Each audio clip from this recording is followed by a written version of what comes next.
Assalamualaikum warahmatullahi wabarakatuh. Kami dari kelompok satu ingin mempresentasikan hasil diskusi kami terkait dengan materi teknik pengumpulan data observasi pada mata kuliah metode penulisan laporan akhir yang diampu oleh Bu Dr. Ratna Septiani, SMSI AKT. Kan materi ini eh, seperti yang kita tahu pada suatu penelitian, data adalah sebuah elemen yang penting karena menjadi unsur dasar dalam pembuatan kesimpulan dan jawaban dari permasalahan yang ada. Observasi merupakan salah satu dari metode pengumpulan data yang di mana data dikumpulkan dengan cara mengamati secara langsung. Teknik ini sangat memungkinkan bagi para peneliti untuk memperoleh data yang lebih nyata dan objektif serta mendetail karena dilakukan langsung dari lapangan.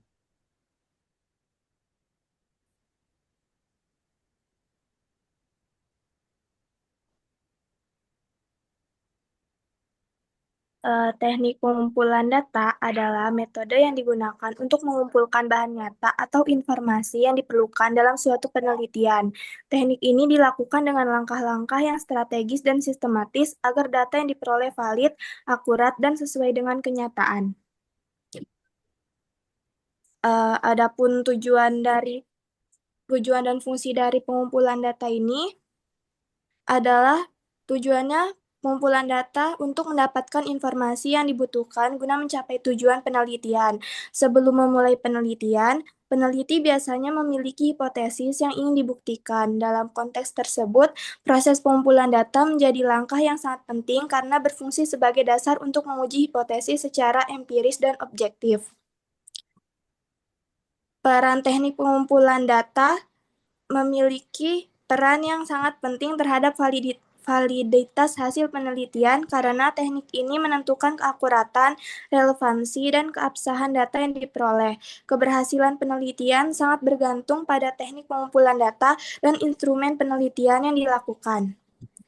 Next. Adapun hal yang perlu diperhatikan dalam pengumpulan data. Next.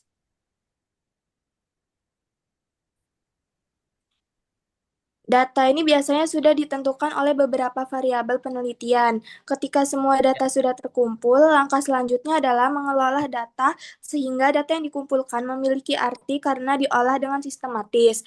Selanjutnya, data yang sudah diolah tersebut dipakai dan dipilih berdasarkan data yang relevan dengan konsep, kejadian, atau objek penelitian. Setelah itu, pengumpulan data dilakukan untuk memperoleh informasi yang dibutuhkan dalam rangka mencapai tujuan yang diungkap dalam hipotesis, yaitu jawaban sementara terhadap pertanyaan penelitian. Yang terakhir, data yang sudah dikumpulkan ditentukan oleh berbagai variabel yang ada di dalam hipotesis dan dikumpulkan dalam bentuk sampel yang sudah ditentukan sebelumnya, dan sampelnya digunakan untuk menganalisis sasaran penelitian. Selanjutnya akan dijelaskan oleh teman saya. Oke, selanjutnya adalah jenis-jenis teknik pengumpulan data. Dalam penelitian ilmiah, terdapat beberapa teknik pengumpulan data, yaitu wawancara, angket, observasi, dokumentasi, dan studi literatur. Setiap teknik memiliki keunggulan dan keterbatasan tersendiri, tergantung pada konteks dan tujuan penelitian. Triangulasi metode sering digunakan untuk meningkatkan keakuratan hasil penelitian. Next. Yang pertama itu ada wawancara atau interview. Wawancara adalah teknik pengumpulan data melalui tanya jawab langsung antara peneliti dan responden. Metode ini memungkinkan peneliti menggali informasi mendalam tentang pandangan, pengalaman, dan persepsi seseorang terhadap fenomena tertentu. Wawancara dapat dilakukan secara terstruktur, semi terstruktur, maupun bebas. Next. Yang kedua itu ada angket atau kuesioner. Angket atau kuesioner adalah instrumen tertulis yang diberikan kepada responden untuk diisi berdasarkan pendapat atau pengalaman mereka. Metode ini efektif untuk menjaring data dari sampel besar dengan cepat. Kuesioner yang baik harus disusun secara sistematis, jelas, dan mudah dipahami agar hasilnya dapat diolah secara statistik. Yang ketiga, next. Yang ketiga itu adalah observasi. Di mana observasi adalah metode pengumpulan data dengan cara mengamati secara langsung perilaku atau fenomena yang terjadi di lapangan. Metode ini memungkinkan peneliti mencatat peristiwa tanpa interaksi verbal. Observasi sering digunakan dalam penelitian sosial dan pendidikan untuk memperoleh gambaran yang realistis. Dan yang terakhir, next. Yang terakhir adalah dokumentasi dan studi literatur. Dokumentasi melibatkan pengumpulan data dari catatan, arsip, laporan, atau dokumen resmi lainnya. Sementara studi literatur itu menggabungkan data empiris dari observasi dengan teori atau hasil penelitian terdahulu. Keduanya penting dalam memperkuat dasar teoris dan membandingkan penelitian yang diperoleh.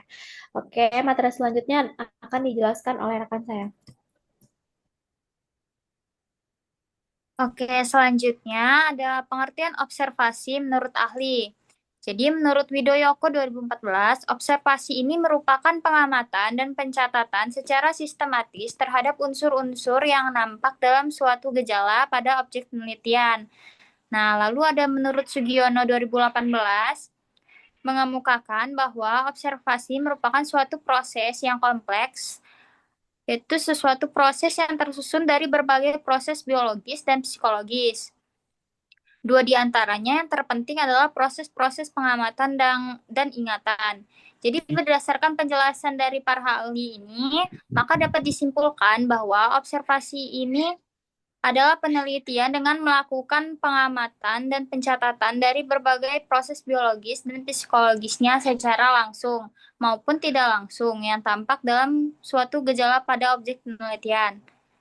Selanjutnya ada ciri-ciri metode observasi.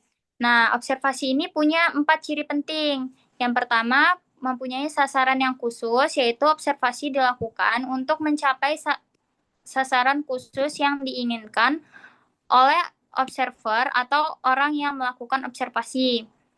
Yang kedua, dilakukan secara sistematis, yaitu observasi dilakukan dengan cara yang sistematis, terstruktur, dan mempunyai prosedur agar dalam penerapannya observasi dapat berjalan dengan baik. Yang ketiga, membutuhkan pencatatan dengan segera. Nah, ini maksudnya segala detail kecil yang ditemui dalam proses observasi harus sesegera mungkin dicatat agar tidak lupa dan demi menghindari kehilangannya informasi penting. Yang terakhir, membutuhkan keahlian, yaitu observasi membutuhkan keahlian dari observer, misalnya bagaimana memperhatikan dan melakukan proses pengamatan, keahlian, dan lain sebagainya. Selanjutnya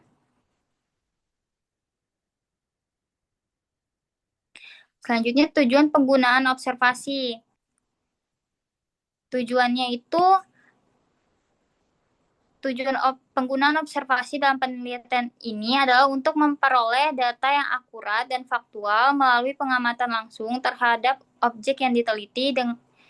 Dengan observasi, peneliti dapat memahami perilaku, situasi, dan fenomena yang terjadi secara nyata di lapangan, bukan hanya berdasarkan pendapat atau laporan responden. Selain itu, observasi ini juga membantu peneliti menggambarkan kondisi objek secara mendalam dan menarik kesimpulan yang sesuai dengan konteks penelitian. Selanjutnya akan dilanjutkan oleh teman saya.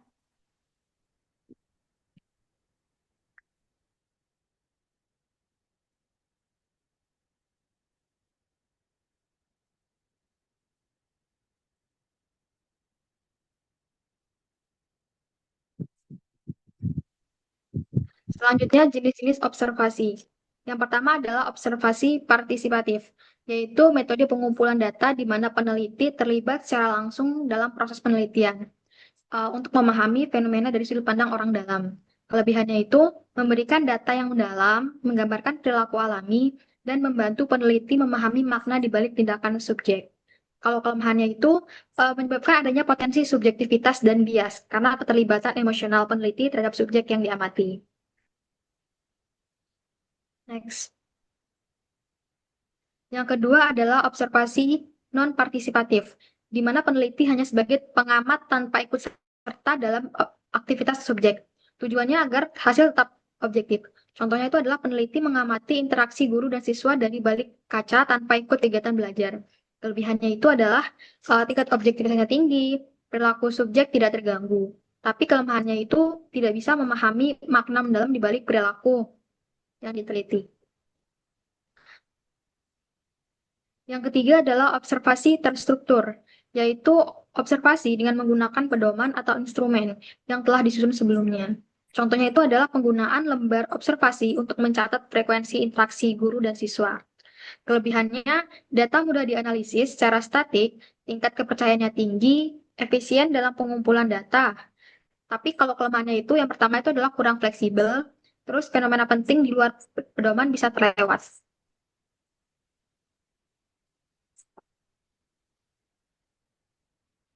Next.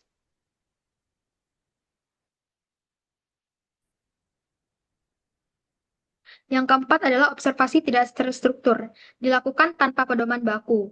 Peneliti mencatat semua fenomena penting selama pengamatan. Contohnya itu adalah pengamatan perilaku masyarakat dalam kegiatan adat tanpa panduan khusus. Kelebihannya itu fleksibel dan adaptif, mampu menangkap dinamika sosial yang kompleks. Kelemahannya, datanya subjektif dan sulit direplikasi, terus juga membutuhkan keahlian tinggi dalam analisis. Selanjutnya akan dijelaskan oleh Kan. Selanjutnya.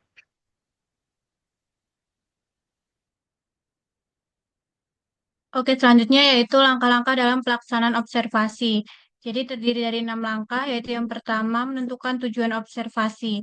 Dalam menentukan tujuan observasi ini, kita harus jelas agar pengamatan terarah dan fokus pada aspek penting yang relevan dengan rumusan masalah. Kemudian yang kedua yaitu menetapkan subjek dan objek observasi. Untuk menentukan siapa dan apa yang diamati agar subjek dan objek harus memperhatikan eka, akses, serta representativitas data. Kemudian yang ketiga yaitu menyusun pedoman observasi. Ini adalah membuat alat bantu seperti lembar observasi atau checklist untuk menjaga fokus, sistematika, dan reliabilitas data. Pedoman perlu diuji, coba agar indikatornya jelas dan mudah digunakan. Kemudian yang keempat adalah melaksanakan pengamatan. Dalam melakukan observasi langsung terhadap bersikap netral, memperhatikan waktu, tempat, dan kondisi agar hasilnya tidak bias. Kemudian yang kelima yaitu mencatat hasil observasi.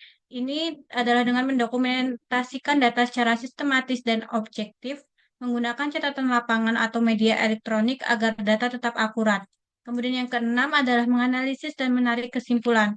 Dalam menafsirkan data untuk menemukan pola dan makna melalui reduksi, penyajian, dan penarikan kesimpulan berdata lain untuk memastikan keakuratannya. Selanjutnya akan dijelaskan oleh rekan saya. Selanjutnya itu adalah kelebihan dan kelemahan observasi. Yang pertama adalah kelebihan. Kelebihan dalam observasi yaitu menghasilkan data yang valid karena dilakukan langsung dalam kondisi alami tanpa perantaran.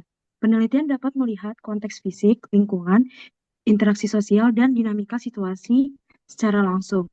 Observasi memungkinkan pengukuran waktu dan frekuensi perilakunya.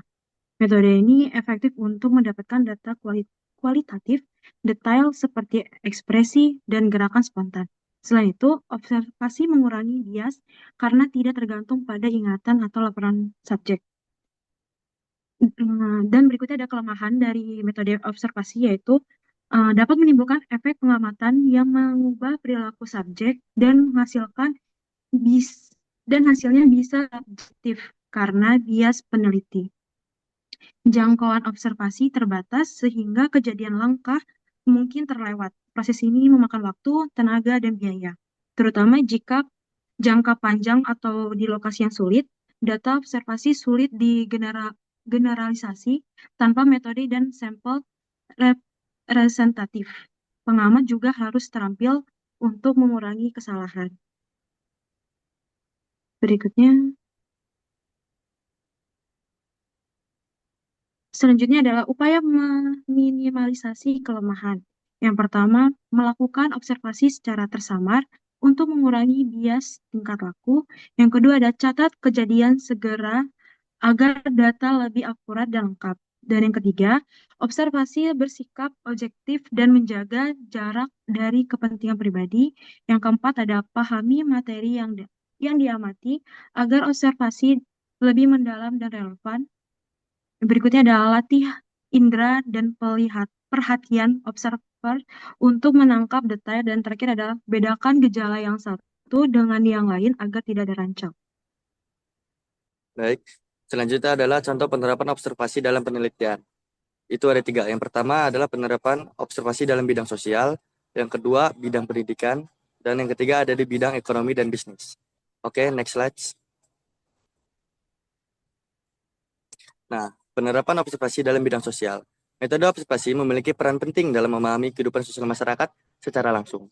Melalui pengamatan ini, peneliti dapat melihat bagaimana masyarakat berinteraksi, bekerja sama, dan berpartisipasi dalam berbagai kegiatan, seperti gotong royong, penyuluhan, maupun pengembangan UMKM. Contohnya, pada penelitian Kampung KB di Desa Balai Kencana, observasi partisipasi membantu menilai sejauh mana masyarakat terlibat dalam membangun kesejahteraan sosial. Dengan cara ini, observasi bukan hanya mengumpulkan data, tetapi juga menjadi sarana pemberdayaan yang mendorong kesadaran dan partisipasi masyarakat dalam pembangunan berkelanjutan. Oke, selanjutnya. Penerapan observasi dalam bidang pendidikan. Dalam bidang pendidikan, metode observasi sangat penting untuk memahami perilaku, interaksi, dan proses belajar mengajar di sekolah. Melalui pengamatan langsung, peneliti dapat menilai efektivitas metode pembelajaran, keterlibatan siswa, serta kendala yang muncul selama kegiatan belajar. Contohnya, pada penelitian di sekolah dasar yang dimuat dalam jurnal Abima Siliwangi, observasi dilakukan secara sistematis untuk melihat perkembangan akademik, disiplin, dan kerjasama siswa. Hasilnya menunjukkan bahwa pendekatan pembelajaran partisipasif mampu meningkatkan motivasi, minat belajar, dan keterampilan sosial para peserta didik. Oke, baik.